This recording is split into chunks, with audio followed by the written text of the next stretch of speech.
Wacana moratorium ini muncul karena terkait alih fungsi lahan dan perizinan pembangunan akomodasi pariwisata yang begitu masif. Namun sebenarnya konsep sistem permohonan perizinan melalui OSS atas dasar Undang-Undang Cipta Kerja sudah benar. Tinggal porsi masyarakat sebagai pengawas baik di tingkat formal, kelembagaan maupun komponen masyarakat kurang terpenuhi haknya.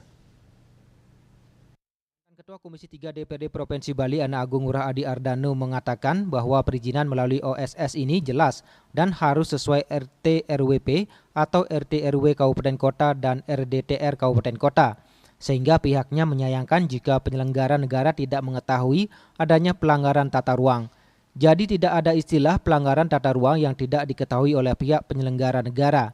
Dengan demikian, alih fungsi ataupun pembangunan akomodasi atau destinasi dan seterusnya hanya masyarakat atau rakyat yang tidak tahu, walaupun sudah dengan keterbukaan informasi.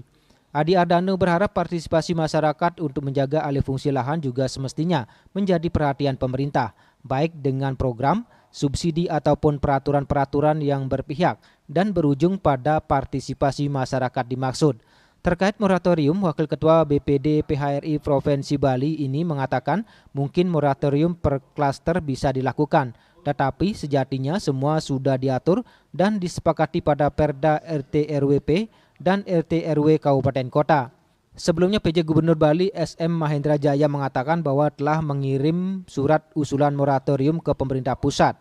Dalam usulannya, Pemprov Bali meminta moratorium dilakukan di 4 kabupaten kota, yakni Kota Denpasar, Kabupaten Badung, Gianyar, dan Tabanan, atau lasin disebut kawasan Sarbagita. Keempat daerah ini memang menjadi pusat pembangunan villa yang sudah masuk ke lahan-lahan produktif. Mahendra Jaya mengakui pembangunan villa memang sedang menjadi daya tarik investasi di Bali, baik dari pengusaha lokal maupun penanaman modal asing atau PMA. Tingginya minat pembangunan villa di Bali didorong oleh sejumlah faktor, mulai dari tingginya minat orang kaya Indonesia dan luar negeri untuk tinggal di Bali. Kemudian adanya Golden Visa yang ditawarkan kepada orang kaya luar negeri tersebut.